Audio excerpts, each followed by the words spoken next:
Hey there, friends. Do you ever wonder if you're the only shopkeeper or retailer feeling a little overwhelmed? Or maybe you're wondering if you're the only one who doesn't really know what the next right path is if you've been in business for a while. I know I totally did. That's totally how I felt. And every single day I talk to creative shop owners thinking they're the only ones feeling this way. So today on the Creative Shop Talk podcast, I'm sharing two of the most common types of shopkeepers that I get to meet every day and work with as a biz coach for creative shop owners. You might be surprised to hear that you fall into one of these two types, and it's totally normal. And knowing the next right step is something that a lot of retailers struggle with. So I want you to have a listen. I'm so glad you're here. Let's go. Running a creative retail business really shouldn't be so hard. I'm Wendy Batten, and this is the Creative Shop Talk podcast. Hey there, friends, and thank you for joining me today as we jump into a great new episode of Creative Shop Talk podcast. And today I want to talk to you a little bit about the different types of creative shop owners that I see and the different stages I feel that I see retailers in. So I have the opportunity to work with creative shop owners, DIY studio owners, booth space owners, creatives running heart-centered, beautiful retail businesses all over the world. And right now, I'm currently running a 10-day creative challenge inside my free Facebook group called Rockstar Creatives. I'm also working one-on-one, and I have a monthly coaching group called the Paintpreneurs Inner Circle. And inside my inner circle, inside the challenges, and with my retailer coaching clients that I see a couple of different types of retailers. And I feel that when I talk to retailers, they think they're alone and they think they're the only ones dealing with the things that they're all dealing with. So I wanted to just bring to the podcast and bring to you some reassurance that you're not alone, that you can find other people and that you are doing all the right things and that there are others just like you doing the things that you're doing. So I wanted to just sort of briefly explain the two different types of retailers. And honestly, the first type of retailer is usually just getting going in their business. They've got their business set up, they're running a beautiful shop, they've got their displays, their dreams are coming alive. I love seeing, they've got their visual content down pat, they ordering products, or maybe they've just opened the doors. They usually have no issues whatsoever with merchandising. Excitement for their business is always high at this stage, and it's still fun. They've been reading the books and preparing and listening to podcasts, maybe just like this. And they are usually just super excited and eager and working, on all the fun things of the business. But what happens when they hang the shingle or they open the door after the grand opening and maybe a few months or maybe even a year into the business, the reality sets in that the foot traffic might not be there, or the profit's not there, or all of the time and money that they're putting into it just doesn't seem, there's something missing. There's usually something missing. I liken this to when we have a baby. So, we're so excited. We prepare we prepare the room, we prepare we read the books, we get all ready, we're super excited, we've got everything down pat, we're good to go, we're preparing ourselves. But then the baby comes. So you all know, if you have ever had a baby or if you've been friends with babies, you know that reality changes once that baby comes in. You love it, but it's really, really hard. And that's how people feel about their stores. They love it, but it's really, really hard. And maybe it's not exactly all like sunshine and roses and the way that they had envisioned it. These retailers, just like when you have a baby, these retailers are the ones that need support and finding the next right step and what to do and how to increase their foot traffic and all the things that they need to do. Again, just like having a baby, we ask for support. What do? We ask people who have already been there, right? Like we ask our sisters or friends, or, we get the support that we need. Is this normal, or what should I be doing here? It's the same with our business. And it's our baby, right? It's our beautiful store. They're usually at this stage with my retailers. They're so eager to make it work, and it can work. They just don't know what the next right step is. For many, I feel that is a time in their business where they come to a roadblock.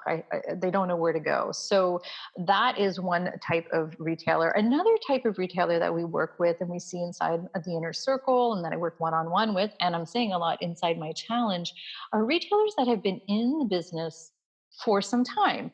It's not, they've got the store down pat. I call it the front stage is doing really well. Again, a beautiful store. They know what they're doing. They've got, customer loyalty and base, but they're getting tired. They're doing it. They've been doing it for a while, and they're getting tired of winging it. They're tired of, and they're maybe getting burnt out at this stage. Usually, this can be like 2 years to 3 years in. They know that they need to narrow down and get more strategic. They have been working really hard. They've been doing all the things. They're looking to be more sustainable with their business. They're looking for more profits. And again, putting a strategic plan in place, and they're just not really sure where to go or what to do to figure that out. Um, Sometimes at this stage I see mindset becoming a really big thing. They're struggling with time management, maybe some structure, and they're trying to get it. Advice is coming from everywhere's. The truth of the matter is, for me, this is where I hit a wall with my business. And when I was running my retail business full time, simple things were not so simple. It became every day you just can't keep going at the grind and winging it all the time. So for me, what happened was I wasn't planning out. I knew I should be. I wasn't planning for profits. I wasn't being strategic about it. I was winging it. I was like doing the things one day at a time. I would be looking at my calendar right now and planning for a workshop that I had this weekend, like getting all the things. If you're a creative shop owner, if you're doing workshops, you know what I'm talking about. Like, the workshop was on Saturday and we were like running out and cutting the wood all up on Thursday or Friday, and it was the day before. I was not planning out in advance. I wasn't looking at my own personal schedule. I hit a wall when a couple of things happened. One thing was one of my first Christmases, I missed a couple of really important Christmas events with my family, and because I had scheduled workshops, I wasn't paying attention. I was just throwing workshops on the dates. I didn't have a promotional calendar in place. I didn't have things in place. I wasn't looking at the big rocks, as I like to say, which are family and all. And this stuff starts to wear on you. You're okay with that the first year if you miss a family event, but I will tell you, after a couple of years, you start to wear down. My daughter was moving to New Zealand. I wasn't able to, everything was just I only had a 3-week window to do that. And I just didn't have time to close the store. I didn't have a plan in place. I wasn't prepared to plan time off or anything along those lines. So, I was just a basket case trying to like make these things all happen. So I took action. Many of my fellow retailers that know me know that at that point in time, that was when I decided, as this second type of retailer that was winging it, and into my third year, that was enough. I needed help, and I couldn't find specific help for creative shop owners. So I pieced together several coaches. No one really got my creative world. So I found, one that helped me with the financial side. I have found one that helped me with retail a little bit. I found one, I had all this pieces together. And once I got that support and put some planning in place, put some strategic planning in place, started planning for profit, started planning my days off, put a promotional calendar in place, that's when things started shifting it shifted actually immediately for me and my business. And I didn't miss holiday things anymore with my family and friends and all the things. I started having a life again. So those are the types of things that we teach actually inside my inner circle. We teach you how to have a promotional calendar, how having a marketing plan in place. It really eases your time management. It eases your brain just because you don't have to think about it anymore. It's all thought of. Spending a little bit of time planning out one promotional calendar for a quarter saves me, an incredible amount of stress and time. And to be honest, it really increases your sales because you're able to take advantage of discounts and book ahead, and you're not last minute and winging anything. So that was a big shift for me. And that's why I teach that inside. And that's why I created the Inner Circle, my monthly coaching group, because it was really important to me to help these retailers with their next right step with, stop winging it, start planning, start doing things. I'll tell you one thing that I have a lot of my retailers that come to me looking for support. They're looking for, what do I do? How do I get out of this, trying to figure things out on my own? And they get advice, and we all do. This happens to all of us. We get advice all the time. And here's the thing that most people say: you just need to put more social media, just need to do more Facebook posts, you just need to be more, on social media more. And that just drives me absolutely crazy. More social media is not going to help our business. It's not going to get us out. It's not going to show us the next right step. It's not going to help us with strategic plans. It's not going to get the right people in the door, right? What you're currently struggling with, I guarantee you that others have already figured it out and already talked about it. I guarantee you that if you are looking and seeking support for marketing, it's not just doing more social media. So we teach inside our inner circle, we teach an entire 5-part marketing system, and everybody's isn't the same. Everybody's isn't the same. We teach how to attract new customers. So if your customers are, different than my customers, or you're in rural and I'm in city or whatever, it's the same principles. And this is what we teach in our marketing strategy. That's just one component inside our inner circle. But what we teach is you have to find your customers where they are. I often joke and say, I have my best friends are lobster fishermen, and this whole like posting on social media is just like them fishing in the same spot all the time. They can't just fish and throw their lobster pots over all the time in the same spot. They need to go where the fish are. They need to go where the lobster are. They need to move around. They need to find the lobster. They need to catch them, and they need to attract them, with their bait and all that, kind of put them back in. So that's how we attract new customers. We go where our customers are. It's not just a matter of social media. That's just fishing in the same spot. We need to use strategy. We need to know our customers. We need to understand who we're trying to attract. And it's not always just a matter of social media. Just to talk about an attract strategy that we teach and how we teach it to attract for you specifically inside the inner circle, we teach that you go where you're comfortable, you do what's right for you, you go where your customers are. So one of my retailers, the idea of networking, I think that's what she thought I was talking about, trying to go find new customers. And I'm like, it's not networking, going and handing out business cards at your local chamber of commerce. I mean, that's important and has its place for certain people as well too. But for her, networking just meant collaborating with a local coffee shop. She realized her customers were generally going before or after over to the coffee shop. And then she realized there was more people over there. It was a really busy coffee shop. She went over, she collaborated and met and chatted with. I mean, she was already a customer of theirs and they were a customer of hers. They came up with a partnership or a collaboration, not a partnership, but a collaboration.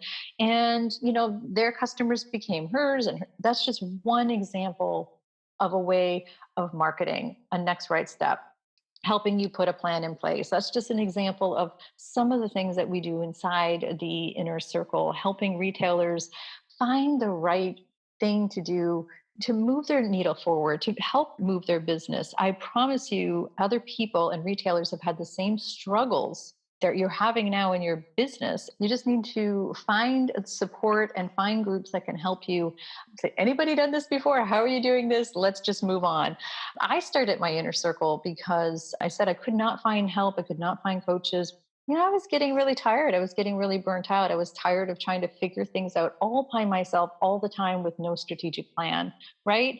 Hands up if you're out there right now, just shout out if you're in the car listening or whatever. That's me, because I know there's lots of retailers out there. So we started the inner circle. I started the inner circle to bring people together to help one another. That's where we started. I wanted to build a community where we could belong together with people who got us and who understood our challenges and who've been there before. So it's an engaged, helpful group. We're retailers from from all over the world. We work on not winging it. That's sort of our goal, is the strategic planning. We have a giant library where you can go in and get support and give support, just super easy. It's a very, I don't know how to explain it, but it's coming together with retailers, and you're like, I have this problem, and boom, someone's going to tell you, oh, that's easy, piece of cake, just do this, this, and this. Basically, we help you find your tribe and bring you all together for people that have been there before. I've just been noticing these two different types of, like, people just starting, and those retailers who have been doing it for a while. And again, the ones who are just starting out, we start with such enthusiasm and such creative drive, and we have these beautiful shops. And honestly, I very rarely see retailers who have a lot of trouble with, like, merchandising, and they love their products and they love all the things going on the front end. Maybe they have a big, beautiful booth space, or they're at that stage where things are starting to, they just look really great in the store, but they just are missing that foot traffic or profits. Those are the two big things I hear. It's a lot of work to run a store, and you have to have the foundations, and you have to understand all the other things that go into running a business. And again, the second type of customer that I see, the retailers that we see inside the inner circle, they're retailers that have been at this for quite some time, and they're tired. They know they need strategic plan in place. They know they need to figure out what the next step is. So that again is why we have created the inner circle, where we bring all of these retailers together. We help each other out. We work together. We have monthly coaching groups. We have, again, the library filled with things. It is not a course, though. It's not something you have to keep up with. It's a safe place to land, a safe place to come to, a place where people understand you. It's a place where you can come and get support and resources and encouragement, which I think is super important when you are running a business. When you're a creative entrepreneur, it can be a struggle. So I wanted to just let you know about the Paintpreneurs Inner Circle. It is for creatives of all types. It's called the Paintpreneurs Inner Circle, and that confuses people sometimes. I do talk a lot about, that is my background, of paint retailers. We have several paint retailers in our group, but we have other creatives as well running retail business, brick and mortar retail business. And yeah, I'm super proud to host this community. If you'd like to have some more information, we'll have a link in the show notes. The doors are currently open, and they will only be open until Thursday. So we only open a few times of the year to invite new members in. The reason that we do that is it helps us bring retailers in and then love on them and make sure that they get all the support they need. And then we will open the door again. We're not a giant group that you're going to get lost in as well, too. I get asked that a lot. We are super supportive and involved. If you're engaged with our group, we're engaged with you. We're going to know who you are. We're going to help you. We're going to be on your Facebook post and pages and helping you out. So you can join us, wendybatten.com/paintpreneurs inner circle. You can check the show notes if you're trying to find out any more information, or you can just send me a message through Facebook. You can find me at Wendy Batten, Paintpreneur, on Facebook. So I am super proud to host this group, and it's super supportive, and I'm very proud of watching other retailers find that path. We're forever hearing back from people saying, I'm so glad I found this group, because it's just given them the next steps to do. It's just given them the path to follow. The retailers that have been looking for the promotional calendars and the things that they know they need to do to succeed, to make more profits in their pocket at the end of the day, find more balance in their life, get back to that creative dream, make that baby happy, grow a healthy, happy baby, it's our goal inside the Paintpreneurs Inner Circle. So I hope you'll join us. I would love to see you in there. And if you have any questions, of course, you can reach out anytime. You can reach me, wendybatten.com/podcast, in the show notes. Everything will be in there. So I hope to see you inside. I'd love to have you join us. And again, remember, we only open the doors a few times a year. So hope to see you inside the inner circle. Thanks, friends. We'll see you soon.